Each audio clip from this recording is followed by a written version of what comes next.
have a TV? No. I just like to read the TV guide. Read the TV guide.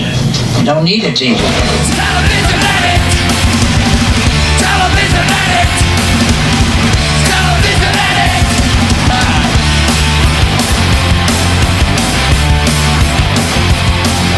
Hello and welcome to yet another episode of TV Guidance Counselor. I am Ken Reed, your TV Guidance Counselor, and it is Wednesday, so it is time for an all-new episode of the show.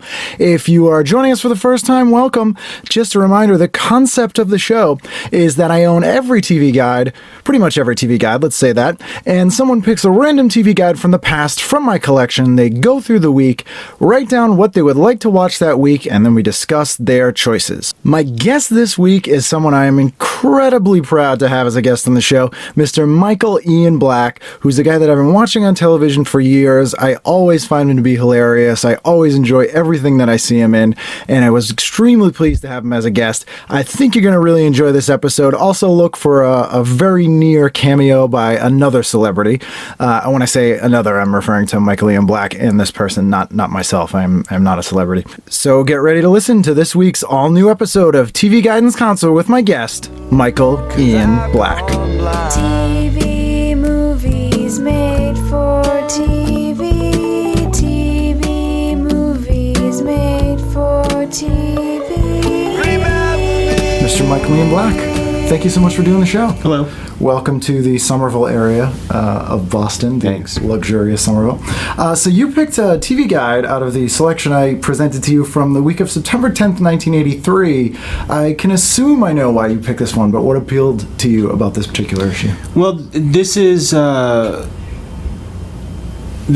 era in which I was probably watching my most television. Okay. Because I had nothing else to do. Yep. And it was a time in my life when I was about 12 years old, when I wasn't interested in what was on TV. Yeah, this seems to be the era that most people pick, like kind of ages 8 to 12, where it's like you're old enough to not really want to talk to your parents, but not really old enough to leave your house yet on your own accord. So that makes sense to me. And this is a fall preview edition, which is always a big deal. Yeah, although what I didn't realize in picking the fall preview issue was that none of the shows that are on the fall preview are in the TV guide yet. Yeah. And I didn't read the article. Right. So it was kind of a dumb choice on my part. Well, that would have happened. It would have been a tempting thing. You're at the counter of the supermarket to buy the TV guide, buying the fall preview, and then you have to wait 2 weeks before you can actually see anything with it, which includes on the cover an orangutan in a three-piece suit. Well, it also looks like there's a M.A.S.H. spin-off. Yes. There with Jamie Farr, William Christopher, and Henry Morgan. Yes. And some lady. Which I believe is after M.A.S.H. Or would it have been Trapper John M.D.? No, Trapper John M.D. is already on because I'm watching that. Okay. I've got that on my schedule. So maybe it was after M.A.S.H. Maybe it's after M.A.S.H. Did you ever see the show with Henry Morgan and Hal Linden, Black's Magic, where he played a magician and Hal Linden played his father and they solved mysteries? No, but that sounds awful. And not a hit somehow. I don't know why. And Hal Linden learned real magic just for that show. But wait, so Hal Linden played Henry Morgan's father? Other way around. Henry Morgan played Hal Linden's father. I think they're probably 2 years apart. I was going to say. Yeah. For some reason, they were like the guy with the facial hair, clearly younger. Why not just, they could have played brothers, or they could have played mentor-mentee? I have to imagine that Hal Linden, although I've heard nothing but good things about him, must have been like, no way, he's my dad and that's it. I'm playing a young man. It's in my contract. It's very, very funny. That's how we're doing it. So let's jump right in. On Saturday night, 8 o'clock, what'd you go with? Obviously, I'm going to start with Diff'rent Strokes, and I'm going to go to the Diff'rent Strokes Silver Spoon Power Hour. Yeah, you have to do it. If you go with Diff'rent Strokes, you have to watch Silver Spoons. I think you'd be fined by the government if you didn't watch the whole hour. It would be like voting for president, but voting for somebody else for vice president. You can't do that. It's not possible to do, and just morally wrong. Right. Also, this is an incredibly special Diff'rent Strokes. This is the episode where Nancy Reagan makes an appearance to talk about drugs. Right, and if I recall, she gives him some very good advice. She says, just say no. Yes, and he was the first person to ever hear that. And to my knowledge, Gary Coleman, despite his, none of them seem to have been drug related, as far as I can tell. I think Conrad Bain, obviously heroin hound. Everyone knew about that. Yeah. And his twin brother. But yeah, I think he was the only Diff'rent Strokes cast member that did not have a drug problem. Although I think maybe his medical problems kept him from being able to enjoy drugs. Oh, that's possible. Yeah, which is a sad state of affairs. It's the 80s. He's a big star. He can't enjoy those drugs. So that's a very enjoyable episode. Not quite as special, but Grandfather Stratton, John Houseman, offers Kate a job in California, then urges Edward to marry the daughter of a business associate to expand the Stratton family fortunes.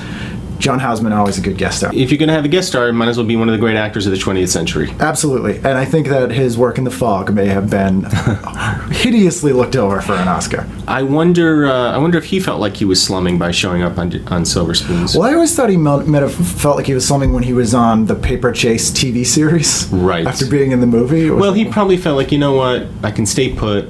It's a paycheck. I know the character. I'm not a young man. Don't have to go on location. Let me just hang out. Maybe there were immigration implications for him not working. That's possible too. Deported back to England. I always say that I couldn't really enjoy aspirational shows that much. For some reason, shows about rich people really bothered me growing up. Well, the thing that I liked about Silver Spoons in particular was that they had an arcade in their home. Yes, and a train that went through the house. Yeah. I did like the idea of the train, but I really like the idea of having video games that you could actually play in your home. Yes, you don't have to go out and deal with any other people. You can just have arcade games in your home and a remote control door. So you don't even have to answer it if you're in the middle of an Asteroids game. And he was a nice kid. He didn't play the Richie Rich thing too much. No, but I think he found out he was rich later. Maybe that was better. Maybe that's what made him a better person. Maybe. I also really enjoyed on Silver Spoons where they would have an attempt to feel better about being rich. There's a Christmas episode with Joey Lawrence in it where Joey Lawrence sneaks into their house and steals their Christmas presents, as happens on most Christmas TV episodes. And then Ricky follows him to where he's living, and he's living in a cave on the Stratton's property with his family who have been recently laid off. Right. Which happens in America. Yeah, well, I know. I'm just trying to think of the network of caves on my property. And we've definitely found some bears in there, and we found some fox. We did find one family, but they was a prehistoric family. Yes, and they were probably employed. They were employed as being prehistoric. Yes, that is a good line of business that more people should go into. My also second favorite thing about that is instead of saying, hey, why don't you work at my father's toy company, or here's some of our enormous money, he sneaks into their cave when they're out foraging for food, decorates it for Christmas, puts a tree up, no presents, put a tree and lights, and it's very nice. It's a nice gesture on his part. Very nice gesture. Yes, I think it is. So you grew up in New Jersey? I did. You have siblings? Yeah, older brother, younger sister.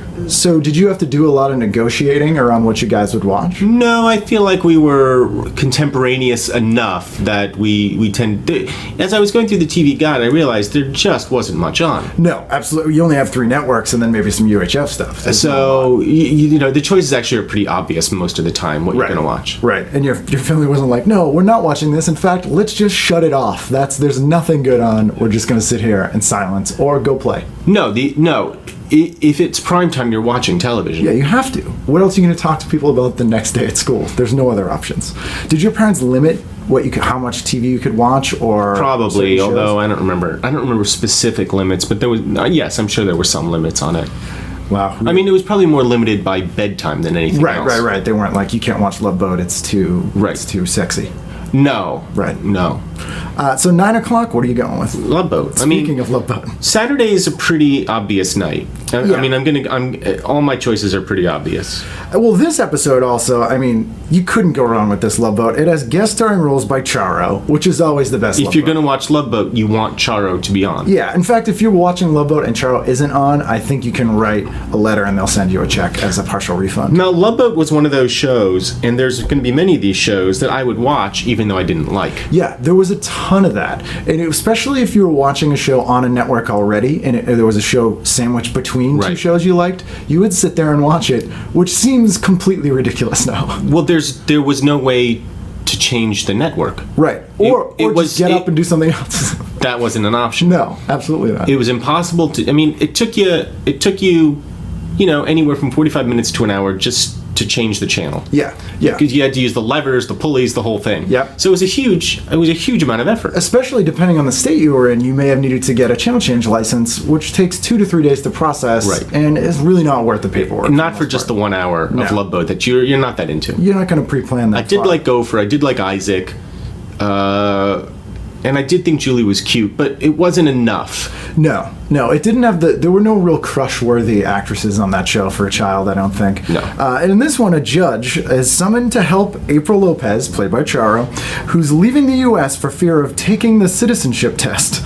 And a new steward locks horns with the abusive son that he has, played by Michael J. Fox. Huh. I can't believe him abusing anyone. It seems... Well, Kinda stretch. we know him so well as the lovable Michael J. Fox, but he wasn't well known yet. He could have been anything. That's true. He was a cipher at That's that true. point. By this point, he had only done 2 movies. He had done Midnight Madness, maybe the best movie ever shot in L.A., the first PG movie Disney ever put out, David Naughton's finest role, where he's playing a 12-year-old whose birthday is forgotten, and Eddie Deason stars in that movie. He was the top billed star. And also in a movie called Class of 1984, where he is murdered by a punk rocker played by one of the Van Pattens. Seems right. Yeah, if you're gonna murder Michael J. Fox, hire a Van Patten, dress him up as a punk rocker. It just makes sense. So over on Sunday night, the Lord's night, what have you gone with at 8 o'clock? Again, I mean, there's just no choice. I mean, it's going to be Knight Rider. Yeah, I mean, Knight Rider was maybe I would argue the biggest show of the first 5 years of the 80s. It was huge. I remember seeing the pilot for Knight Rider and how excited I was. I was actually at a friend's house, and he knew about it too. I think it was a 2-hour the pilot 2-hour movie premiere. It was very exciting. This kind of technology really blew my mind as an adolescent. They sell a GPS that William Daniels voiced, and as it goes, it has the little kit thing going. Smart. And I imagine that there are people who had no need for a GPS who purchased that just in the hopes. Well, as I was going through my adolescence, there were people who bought those cars and installed sort of aftermarket kits that would have... Really? No pun intended. Well, right. That would have the light going back and forth. This was in New Jersey? This was in New Jersey. This does not surprise me. Yeah. I wonder if many of those people weren't even aware of Knight Rider. They were just like, That's possible. This makes sense. I have this car. It just looks real. Yeah, Knight Rider was great. I mean, sadly, we never saw the Knight Rider Baywatch crossover that the world needed. Right. I think there's still time. Yeah, there's absolutely. As long as Hasselhoff is alive, there's time. There's still time. I did admittedly watch the Knight Rider reboot that they did. I did not. Years ago. It was no, you know what? It wasn't as bad as you thought it was. It was a lot worse. It could not have been worse. Right. I think the sort of the novelty of a car that talks, or like a supercar. Technology is kind of passed by that idea. Yeah. As a novelty. Yeah, I agree. There were kids in my school growing up that there was a rumor, and kids would get into very heated debates about this, whether the van from the A-Team and K.I.T.s were somehow related. Do you mean genetically related? Genetically, because they had the same color Right. scheme. So there were kids who would be like, no, the same guy made them. They're like car brothers. And kids it would come to blows about this, which I don't think would happen today. I would say they're not related, although they do share a color scheme. Yeah. Because the A-Team van had no special powers. No, it was just a van. it has no AI, if you will, which I Right. think was the industry term for K.I.T.s. Yeah, it was just a van. I think if you thought all cars that were similar color schemes were somehow related, which also implies that you think that cars procreate in a humanistic way, which is a whole other problem. Yes, but that's a conversation I'd like to have with you off air. Yes, that's fine. That's fine. I don't want to ruin that for you. Knight Rider, no question here. And this one, Michael infiltrates a ring of gun runners selling advanced design rifles in Central America. Makes sense. I mean, if you have an advanced car, you got to combat that, or you've got advanced rifles. Advanced car. Yeah, I 100% agree. And this could be ripped from the headlines to this very day. It really could be. So 9 o'clock, what are you going with? 9 o'clock. This is again one of those shows that I watch, even though I don't particularly like. The Jeffersons. Now, I think were I to watch The Jeffersons today, I might enjoy it more. I would watch it, and this time it was sort of in its last legs too. There were these 70s holdover shows that it seemed almost sad to watch in the 80s. Right, but there's no good options. No, there really isn't. At 9 o'clock. I mean, Sunday night.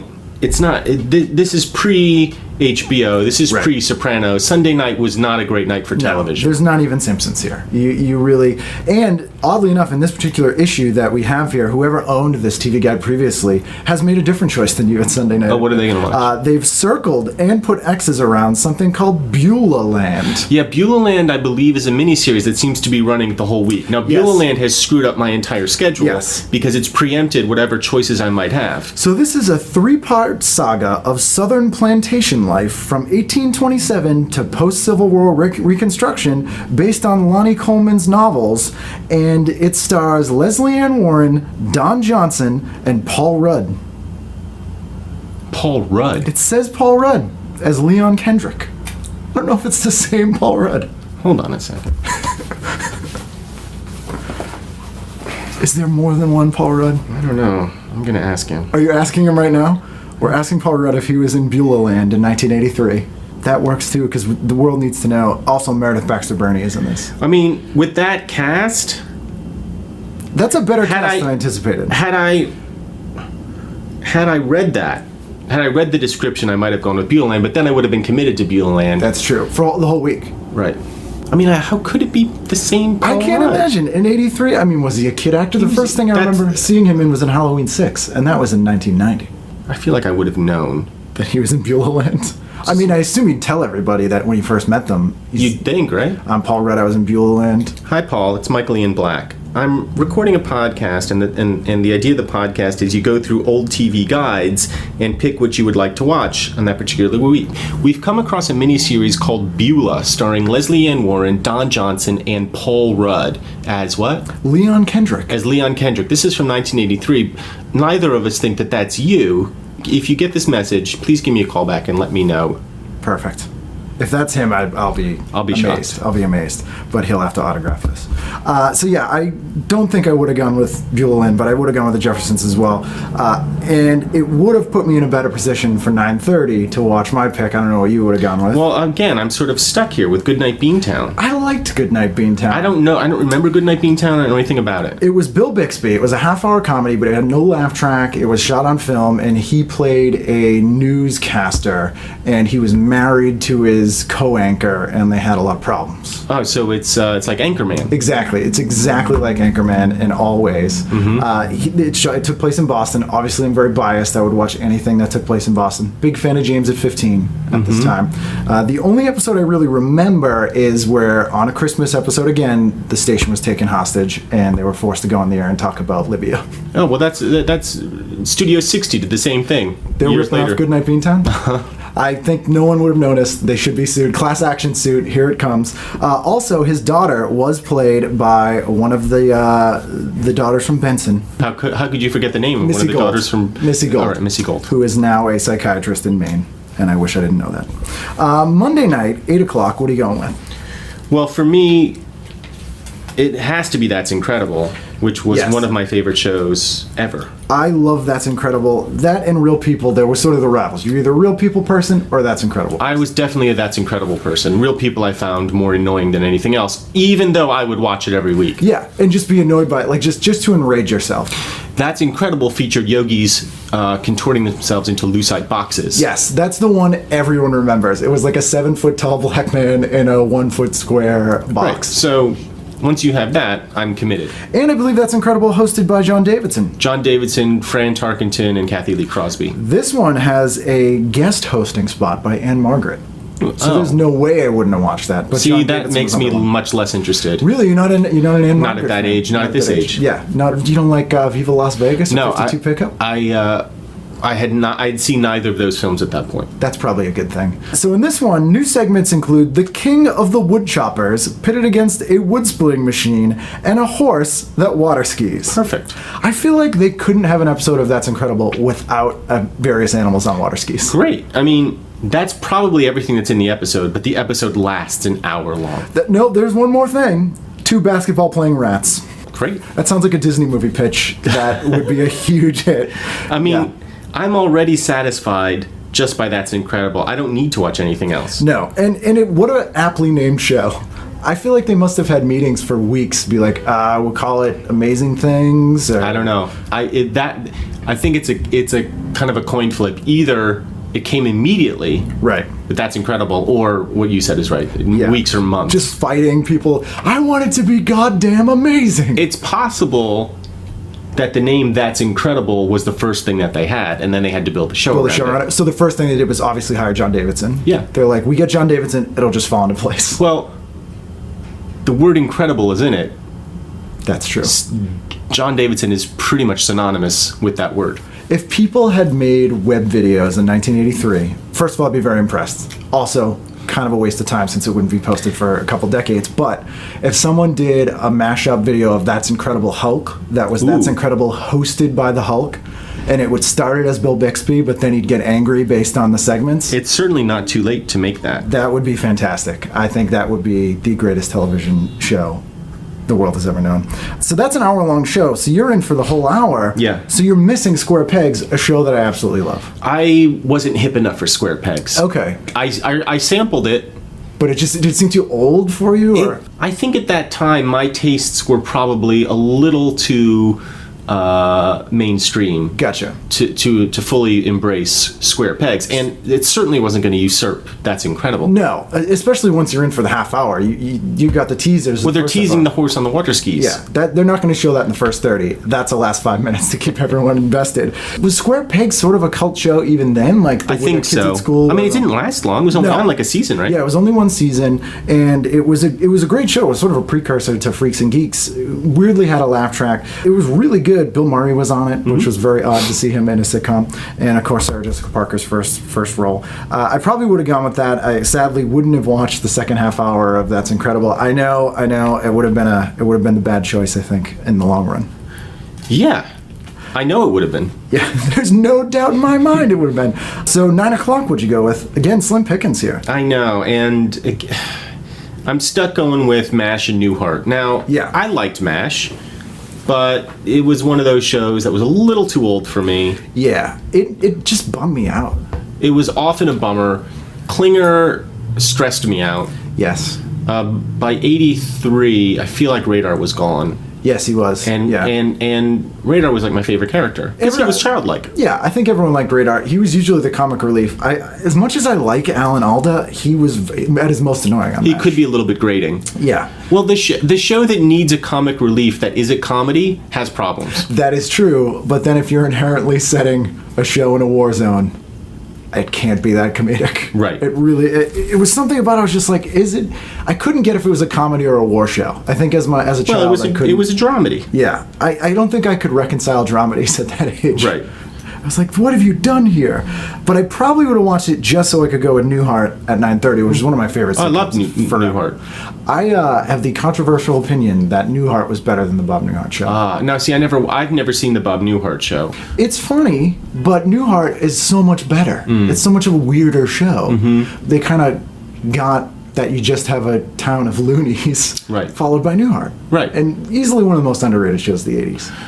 Is it underrated? I think so. Everyone cites the Bob Newhart show, but Newhart doesn't seem to have as much love for it. And it's not on in reruns as much, I don't think. I mean, it's not as disliked as his 90s series of shows, which was 3 or 4 different shows, none of which hit very well. Right. They all made the mistake of giving him children. Oh, yeah. He's one of those people that if he has children in a show, people are like, I am not watching this. Right. Not watching it. They might have been trying to make him into the white Cosby. That's true. That's true. You don't want that. No. You want Newhart to be Newhart. Yeah. You want Cosby to be Black Newhart. I mean, that would work. Yes. That would work, but you don't want Newhart to be the Right. Newhart. I'd love the Cosby sitcom where he's a psychiatrist. Yes. Not necessarily an inn owner. I don't know No. that I want Cosby as my inn owner, but I think I do like him as my psychiatrist. What if it's an inpatient psychiatric facility that sort of looks like a bed and breakfast? I could be down with that. Yeah, I think we should pitch that. Can we keep Larry, Daryl, and Daryl? Absolutely. They're the orderlies. they administer the medication for everybody. It always weirded me out with Larry, Daryl, and Daryl because I knew of Larry from Blade Runner. Right. And it was like, I don't understand what's happened here. I like to think he's the same character. Like he found some sort He's of... a replicant? Yes, they replicated him. Which would be a great prequel. If Newhart was a prequel to Blade Runner, That's the world genius. would be blown. So yeah, I definitely would go with that. This is an early season of Newhart where it was still shot on videotape, which was very weird. And Kirk was in the show. I don't remember Kirk. Kirk was in the first 2 seasons. Well, he was handsome and had a sweater, and he was like sort of. He was the pre-version of Peter Scolari, but he was very unlikable. They wrote his character as a pathological liar and just kind of a dick. Right. And it was very funny, but I think it was before. Couldn't last. Yeah, people weren't ready for unlikable characters, which is why Dabney Coleman didn't have a TV series for many years. right. Unlike now, when most TV series main characters very unlikable. I'm not interested in liking anybody on television. Do you want to just actively hate them? I want to feel all kinds of conflict. I want to hate myself for investing in them. For investing in it? Do you like, you've wasted my time? No, just what does it say about me that I'm rooting for Bryan Cranston in Breaking Bad? What does it say about me that I like Tony Soprano? I like those kinds of So you like to ethical question dilemmas. your own moral compass I on like television? I'd like to look at television as reflective of my own failings as a human being. Okay, I think that that's probably what television does when it's at its best, rather than just stuff in the background while I vacuum. It's probably, those are the two ends of the spectrum, I think.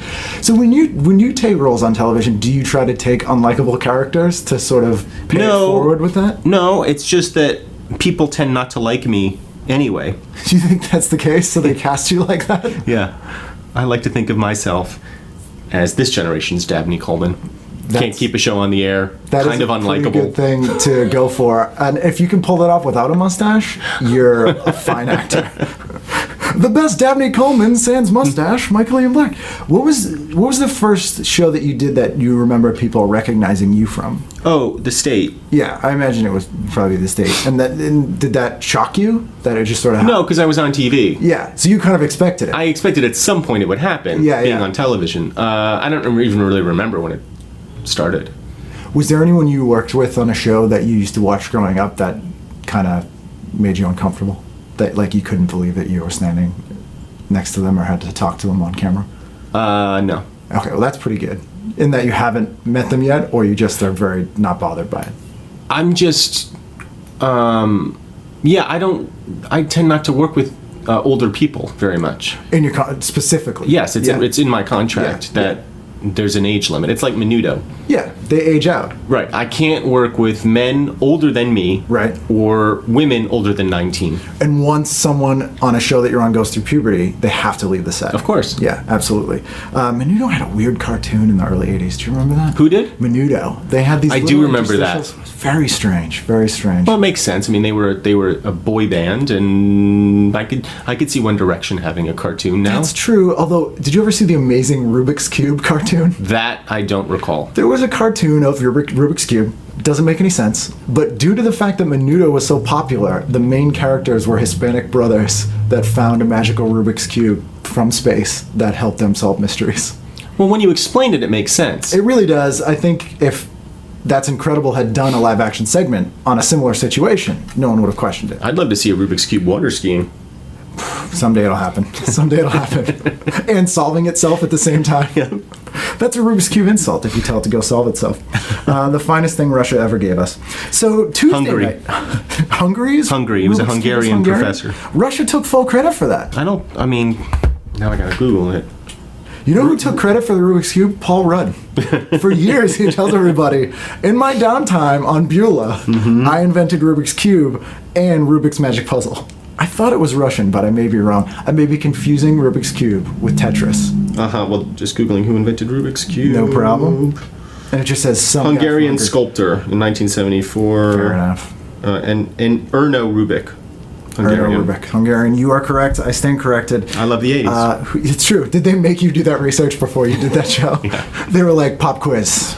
Rubik's Cube, we invented it. Tuesday night, 8 o'clock. I mean, again, my 9 o'clock is a little bit of a wild card, but my 8 o'clock is obvious, 18. Yeah, there's no way you could have lived in America in 1983 and not watched the 18. Yeah. I think it just would have been wrong. There's no think about it. That's just a statement of fact. It would have been wrong. It's true. If more than 5 people didn't watch the 18 on a Tuesday night, we would have seen a real-life Red Dawn. Oh, yeah. I think that's what would have happened. Question. If they would have just snuck in if people weren't doing that. And who is your favorite member of the 18? B.A. Baracus, I guess. Yeah. I mean, I kind of liked Mad Dog. Yeah. In order, B.A., Mad Dog, Hannibal, Face. So Face was your absolute bottom of the barrel? Yeah, but I mean, I like them all. Did you watch him on Battlestar Galactica? Sure. I prefer him on Battlestar Galactica. So that might be why he was your least favorite on 18. I don't know. I don't like the idea of the kind of, suave con man. Gotcha. Little But he's unlikable? He is unlikable, and I do like that. Yeah. So now you're conflicted. Adult me may have preferred Face, but child me just wanted the action. The action, the paternalistic embrace of a Mr. T. Yes. I was threatened by Mr. T as a child. I've told this story before, but you may enjoy it. I had a cable access show when I was 11 about comic books because you've been this guy forever. Yeah, pretty much. And I really wanted to ensure that I just couldn't get a date for any prom that I ever tried to go to. And at the time, Mr. T was very down on his luck. He had a comic book out. He wanted to be on my show. He called me personally and asked to be on the show. I said yes. He then demanded a $50 appearance fee, which I did not have as I was 11 years old. And then he lost his shit on me and said I didn't know about show business and I was a goddamn dumb kid. And I had to hang up on Mr. T. I had to hang up on him. And he later called and left an apology message, still requesting $50 appearance fee. But I had that message for years. Of course. On stage, it was the saddest part is that it's $50. It's only $50. Couldn't you have asked your parents? Maybe. It didn't even occur to me. My mother had got the phone call and she was like, Mr. T is on the phone. So I was immediately like, I don't even know what this is about. And then I thought I was going to get in trouble for hanging up on him. Like my parents were like, you hung up on Mr. T. What the FBI was going to come. Yeah. He's an American treasure. Yeah. I mean, if you hung up on Mr. T, just get out. You can move to Hungary and see if you can invent something so you can get out of there. Yeah, this is a great one. This is Hannibal's plan. Shocked that he had a plan. Right. It's nice that they pointed that out. To free a skyjacked 747 requires a bit of adjustment when BA becomes... Oh, yeah. Cataplectic? Catatonic, I'm guessing, is what they were going for. It says cataleptic. How are they spelling it? Cataleptic is not a word I've ever seen in my life. Cataleptic, yeah. Is that a word? It means catatonic and epileptic at the same time. Okay, so you go quiet but are having tiny seizures no one can tell? Yes. I think that should be put in more everyday use. And Murdoch is temporarily blinded. Wow, this is high stakes in this episode. Okay, so right, Murdoch can't fly the plane. Correct. Because he's blinded. Temporarily. I'm guessing he enlists BA's help To fly the plane. to get him out of his cataleptic state. To be his eyes. Right. That is some heavy stuff. That's teamwork. I mean, I know there's obviously going to be trouble when you combine airplanes and B.A. Baracus. Absolutely. And he's not knocked out? You would think at a certain point, B.A. would know, you know what, this just isn't the life for me. Yeah, I think he would go into a different line of work. I mean, he's Mr. T. He could do so many things. I mean, he obviously knows about jewelry. Right. Go into the jewelry business. Go into a cash for gold business. You gotta know what it's worth. There's a lot of money in that if right-wing radio ads are any indication. And he certainly could have self-funded any jewelry store. Absolutely. Just with one chain. Yeah, I mean, if I'm B.A. Baracus, I'd probably go into a different line of work. I think that's probably the best line of fantasy fiction anyone could ever write. B.A. Baracus's other jobs. I remember I read his book. B.A. Mr. T, Baracus's book. He wrote two books, one in Mr. T and one as B.A. Baracus in character. Actually, I'm guessing he didn't write either book. Leonard Nimoy did that. He wrote an autobiography and then a Mr. Spock autobiography. Interesting. One called I Am Spock. I Am Not one called Spock. I Am Not Spock. Oh, I didn't realize that the I Am Spock was a Spock autobiography. I thought it was Leonard Nimoy coming to terms with the fact that he he's was not Spock. My favorite Leonard Nimoy, he's from Boston, Leonard Nimoy, and a friend of mine would go and find out what hotels the Star Trek people were staying at Star Trek conventions. And so they sort of ambushed Nimoy and William Shatner, and William Shatner said to him, I quote, "Get away from me, you fat faggot," to this kid, which didn't surprise me. But then later that day, he ran into Leonard Nimoy, and Leonard Nimoy said to him, "Oh, you're the unfortunate young man that Bill called a fat faggot earlier." Which was such a great way to insult him also, but not take any of the blame for it. That's great. Really made me enjoy his work on In Search Of. So 9 o'clock, what are you going with? I went with Nova. A lot more people that I know watch Nova than I ever thought. And in this one, it is called Lassa Fever, dramatizing the 3-year hunt to identify the source of a virus in Nigeria that claimed many lives. Great. Sounds like a pretty good time. From A-Team to that, Yeah. that's comedy tragedy. I love that. Absolutely. So you're getting both sides of the Greekness that night. That's what I like to call comedy tragedy, the Greekness. Yeah. Did you watch stuff like that as a kid? Like No. a lot of those? No, but there's really nothing else on tonight. Because that would have terrified me. Like stuff like In Search Of, or even like Ripley's Believe It or Not. Ripley's Believe It or Not scared terrified. me a little, yeah. Arthur C. Clarke's Mysterious World. Right. Anything about diseases. The only show my parents wouldn't let me watch was 2020. Because I became terrified of anything they showed on 2020. Oh, sure. Barbara Laps Walters. Belts, Barbara Walters, old ladies, people named Hugh. Anything like that was very, very scary. So that's what we're going with. I don't know if I would have gone with Nova. I sadly probably would have gone with Three's Company, a show I watched but did not like. Yeah, that's my problem. I couldn't bring myself today to watch Three's Company, even hypothetically. It is horrifically bad. It is so sleazy too. Like it was one of those shows that if I watched it as a kid, I would have felt like I would have gotten in trouble for watching. Like if my parents find out about this, I am in big trouble. I just found it frustrating all of the time because it was always just a misunderstanding. Yeah. Just somebody's overhearing somebody else, and rather than just communicate the way roommates should, Right. they always jump to the worst possible conclusion. Absolutely. Again, fool me once, shame on you. Fool me twice, three's a crowd. Yeah. Somehow gets a spin-off series. It was a very frustrating show for me. Yeah, I agree with that. I can't say I've liked anything I've ever seen Suzanne Summers in. Not even the Thigh Master infomercials? She could have been cast better, I think. There were probably people who had more of a mastery of thighs, I would say, than she did. She's the sheriff, got close. Uh-huh. But everything else just no good. Right. Well, So- she's a survivor. She really is. I used to have to go to the post office for this job that I had at a local TV station and pick up the mail every day because they wouldn't deliver it. And I would walk in on weird conversations amongst the postal workers. And one day this guy was making the universal big breasts hand signal. And the part of the conversation I walked in on was Suzanne Summers with the hand breast signal. And then the other guy goes, no, her legs. And then the other guy goes, no, she's got breast cancer. Oh. He was using the big breast hand gesture to indicate breast cancer, which I don't think is something you're allowed to do. I'm going to have to Google the law on that. Yes, we should Google that. Maybe different state by state. So I would have gone with that. And at 9:30, speaking of Dabney Coleman, probably would have gone with 9 to 5, the TV series based on the movie, which did not star Dabney Coleman. Right. But did have Rita Moreno in it. I'm okay with the Lassa Fever episode of Nova Fever. I suspect more laughs for me I would agree. than the back-to-back Three's Company 9 to 5 television spinoff. And probably less nausea, I would imagine as well. So let's move on to Wednesday night, 8 o'clock. What are you going with? Fall Guy. So normally I would agree with you. Love The Fall Guy. Lee Majors, probably a better show than $6 Million Man. Mostly for Heather Thomas's contributions. But on this night, there's a very special on. And this is the Saturday Mornings Preview Special. Oh. With James Best and Sorrel Brooks, who join host Scott Baio. Oh, had I seen that, had I not gone through the TV guide so quickly, I'm changing my You can mind. change. And this I'm is absolutely watching that. And the show they choose to feature specifically was a live-action show called Benji, Zax, and the Alien Prince. Great. Which sounds like a joke setup, but was a pretty fun, weird show.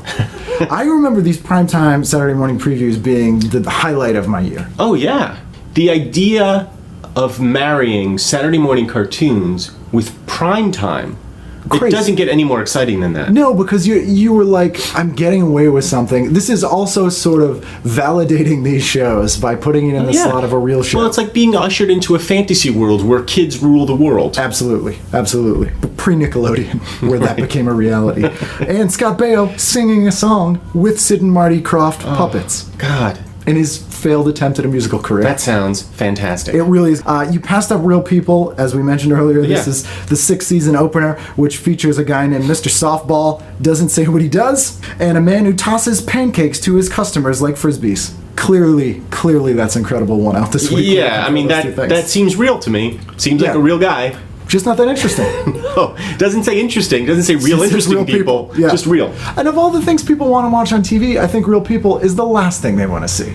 Well, I mean, that's another conversation for another time. That's I true. mean, there's something to be said for very realistic portrayals, as we get to in some of my choices later. So Fall Guy tonight is Cleavon Little is in this episode. He plays a hep, glib, and very scared bail jumper who witnessed a murder by a secret paramilitary organization. Yep. I mean, that happens all the time. There's probably 4 or 5 people I know that have been in that exact situation.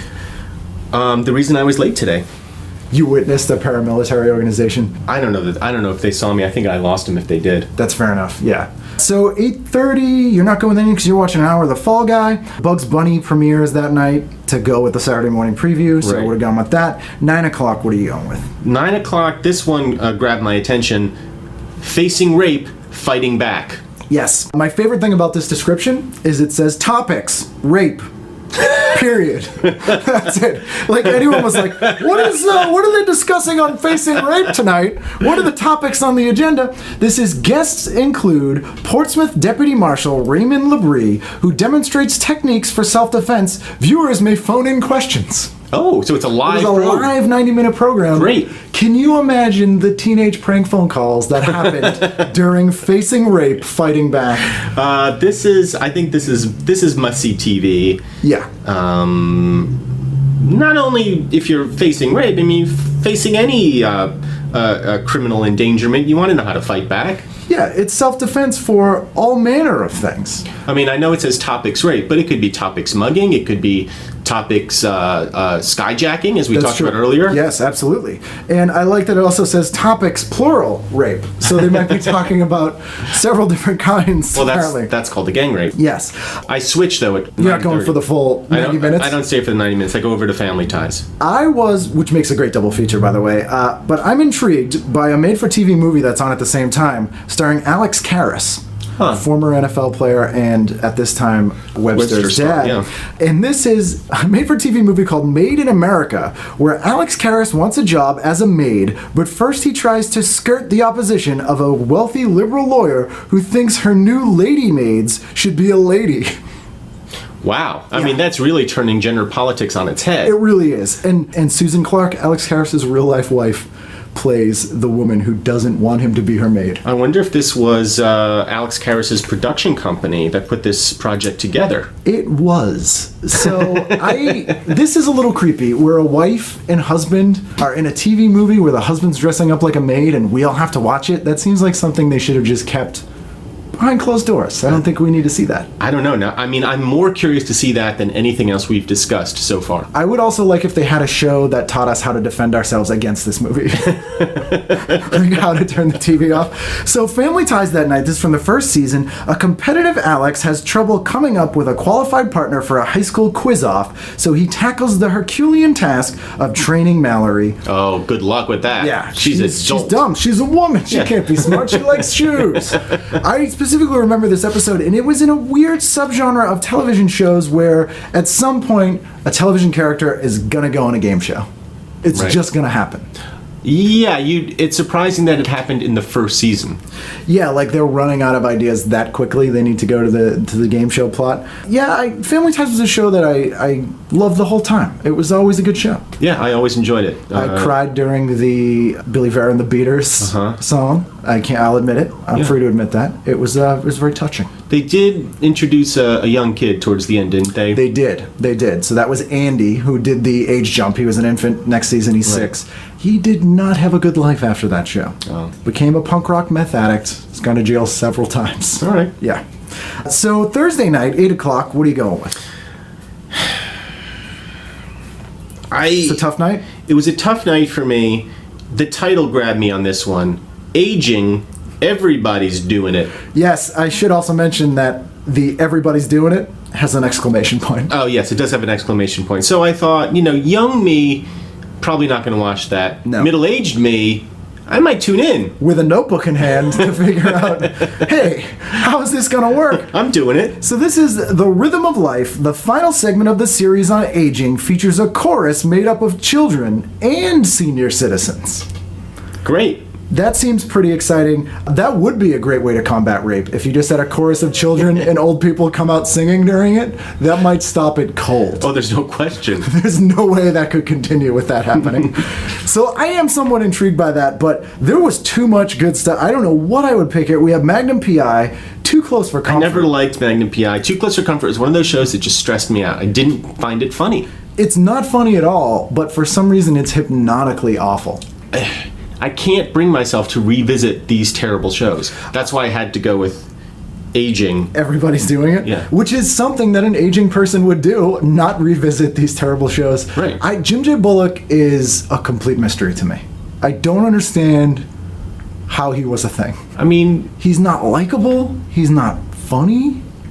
he's cute. I guess he's cute, but it just, I mean, Ted Knight getting angry, somewhat enjoyable. Sure. But every week, No. gets a little old. Yeah, so Thursday night was kind of that was a little bit of a desert for me. Because you didn't like Give Me a Break, which would have been my pick. I didn't like Give Me a Break. I liked it enough. Look, real life me watches Too Close for Comfort and Give Me a Break. Right. But you now. Me, and sometimes I have to remove myself from my inner child and say, you know what, inner child, sometimes you're wrong. Yeah, and I think that's the true mark of maturity. So I paired Aging Everybody's Doing It with Mama's Family, which Maybe the worst sitcom of all time. I never really gave a chance as a kid. I didn't enjoy it then. I'm thinking maybe I'll enjoy it now. Maybe I'll enjoy it more than Give Me a Break the and Nell Too Close for Carter show. Comfort. Yeah. It really is a difficult show for me to watch, and it would just enrage me as a child. Like, I think I might have gotten TMJ from having seen Mama's Family. In this episode, Mama's surprise party for Eunice, Carol Burnett doing a special guest appearance, at the Bigger Jigger bar, which I think is racist, lands to an altercation that lands them both in jail. Well, you know, Carol Burnett and Vicki Lawrence in jail together, great. I would watch them in jail together if they were actually in jail together. Like a reality series with Carol Burnett and Vicki Lawrence, like a Scared Straight. Right. With them in jail, I'd watch that. That'd be a great show. That would be fantastic.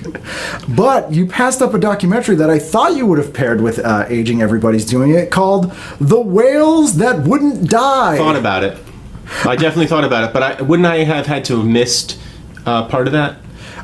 It's a 1 hour documentary. Yeah, see, I couldn't. Yeah. I couldn't.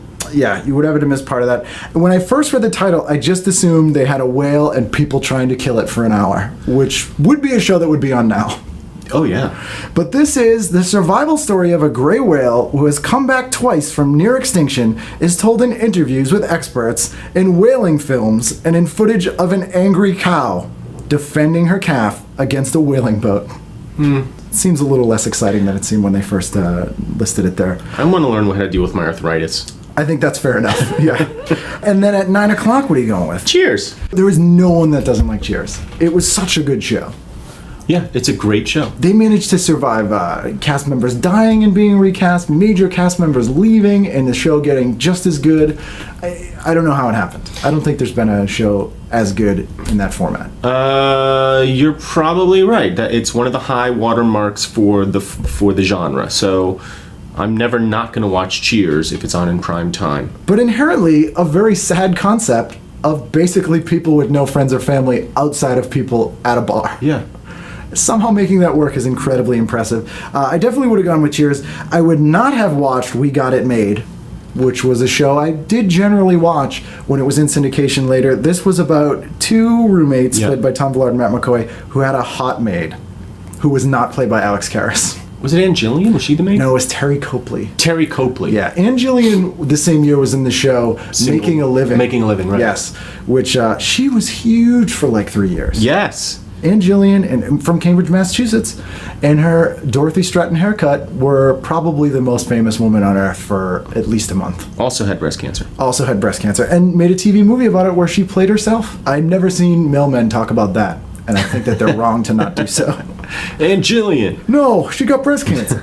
She played herself. She was herself. You ever see Mr. Mom? She's a harlot. In Cheers tonight, everybody is delighted by a visit from Sam's successful, intelligent, and charming brother. Everyone, that is, but Sam. First of 2 parts. Yeah, I can understand that. I love Shelley Long. I think she's totally underrated, and she's one of those people that I don't understand how she didn't become a movie actress, like a famous movie actress. Well, she tried. She did try, and for some reason it just didn't click. Well, Night Shift's very good. Night Shift is very good. And the Money Pit? Uh-huh.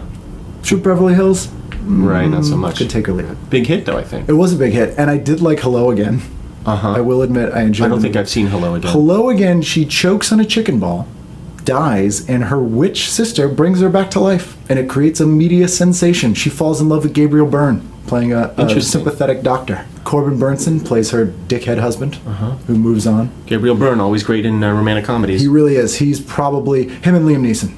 Liam Neeson in Satisfaction with Justine Bateman, probably the best romantic comedy leading man you're ever going to get. All girl bands and Liam Neeson. So Friday night, the final night of the week, 8 o'clock. Again, this is a no-brainer for me, and I think you know what it is. It's obviously going to be Dukes of Hazzard. Yeah, I mean, again, I think that if you didn't watch Dukes of Hazzard at this time, you would be fined in some way. Like, there's no way that society would let you not watch Dukes of Hazzard. Not American society. No. So was Dukes of Hazzard, were there kids did you have arguments with kids at school about TV, or was this just me in my school? I think it was more you than me. That's fair enough. But would kids talk about, like, the previous evening's Dukes of Hazzard? Or I don't recall ever having a conversation with anybody about Dukes of Hazzard. It went on, we watched it, it went off. Right. And it was immediately erased from our memories. Which is probably what a show like Dukes of Hazzard is designed for, I imagine. In this particular episode of Dukes of Hazzard, tired of her family's overprotectiveness, Daisy, Catherine Bach. Catherine Bach, moves in with a friend and is promptly kidnapped for a shotgun wedding with one of the Beaudry clan. Oh, no. So if she had seen that show earlier, right, she would know how to defend herself against that. Once again, you've passed up the first annual NBC Yummy Awards, which was their Saturday morning preview, hosted by Rick Shroder, who, gets a little creepy. I'm going to scan this ad and put it on the Tumblr because it says, the most lickable awards on television, and then has a rendering of an ice cream cone with, instead of ice cream, Ricky Schroder's head. Huh. Very, very weird. Seems a little bit creepy. It seems to be implying, hey, lick Ricky Shroder. Like, if it was just Ricky Shroder and it said, lick me? I'll tell you, NBC's cartoon lineup does not look very good. Well, they had Mr. They're featuring... this is on the show, but the shows that they're featuring... looks like Paul Winchell and Jerry Mahoney. That's a ventriloquism. What kid doesn't love that? Fred Flintstone. Yep. Bozo the Clown. Yeah. The Smurfs and Gumby. All old things. Yes, awful. NBC clearly not getting the best stuff. Pinky Lee's on the show, who was barely alive at that point. This is Ricky Shroder is the host, and Dwight Schultz, the MC of an awards show spoof focusing on NBC's Saturday morning lineup, which begins tomorrow. Music includes Everyone's a Winner by Lee Curie and My Buddy and I by Fred Flintstone and Barney Rubble. Oh, Jesus. Yes, presenters include Bozo the Clown and current NBC actors. You know what? I'm sticking with Dukes of Hazzard. Yeah, I think you probably made the right choice now that I've read the description of Dukes of Hazzard that evening. So those are both hour-long shows. We're passing up Webster at 8:30. This is the debut of Webster, actually. So this was a big night. This was a big night. 9 o'clock, what is your choice? I was just taken in by the title. Lottery! Exclamation mark. This is the debut of the drama Lottery. And in this, in Los Angeles, lottery winnings keep the American dream alive for a neighborhood grocer, played by Robert Einstein, and his family. Meanwhile, a friendly poker game becomes a high-stake contest when lottery tickets go into the pot, and junior choir director rejoices when Flaherty arrives just before a service. Robert Einstein, that's Super Dave. Bob Einstein is his real name. Do you think that this is actually him? Yeah. Who else would it be? Albert Brooks' brother. That's true. Maybe he was still going by Robert Einstein. I would think. We call him and Ask Him if he was in the lottery, the drama. So this show was a show where it was an anthology series. It was a rare anthology that wasn't a horror series. Right. And people would go, win the lottery, and you would just follow what happened with them. I would watch that show today. That seems like a good idea for a show. I would watch that show today. Why not bring that back? Well, except we know what happens. they go bankrupt and they have lawsuits and there's suicides and they at the end of it they wish they had never won the lottery. Absolutely, which is kind of why I would have watched that show. I suspect that's not what happens in these episodes. No, they should just call that all Faustian bargain, the series. But I'm intrigued by that show. It did seem pretty outstanding, better than anything else that was listed on at that time. Although at 8:30 we did have not necessarily the news, which was a show that I very much enjoyed. It wouldn't have interested me at all. Conan O'Brien's first writing gig out of Harvard. It's for not necessarily the news. Makes sense. So that is the end of the week, and normally what I do at this point is I read the cheers and jeers for that week, but for some reason this week TV Guide has decided to not cheer or jeer. It is not opinionated at all this week. So if you were to come up with your own cheer and jeer for television this week, what would they be? Well, cheers obviously to Facing Rape, Fighting Back for presenting good practical advice for men and women, or women and men, facing dangerous scenarios. I especially like that it was live. Callers could call in and get practical tips for combating this most frightening of situations. I'm being raped right now.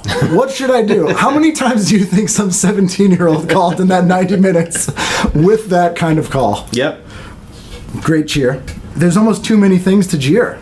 Yeah, I mean, there's lots of cheer though. I'm gonna jeers to NBC's Saturday morning lineup. This is the one night a year that kids look forward to. Yes, and you've got to give them something special. That is very disappointing. You can't just throw the scraps at your younger demographic. These are the viewers of tomorrow, the viewers who, like me, grew up to not watch much television at all.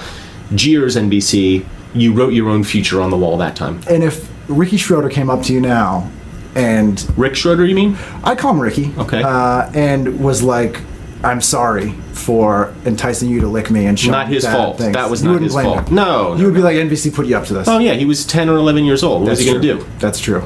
I can only imagine the agent call for that. Just booked you on the Yummy Awards. It's going to be great. We're going to put an ad in TV Guide. It's going to say, lick me, I'm Rick Shroder. It's going to be huge. Scott Bale's got nothing on you this week. Yeah, great. Well, Michael Ian Black, thank you so much for doing the show. My pleasure.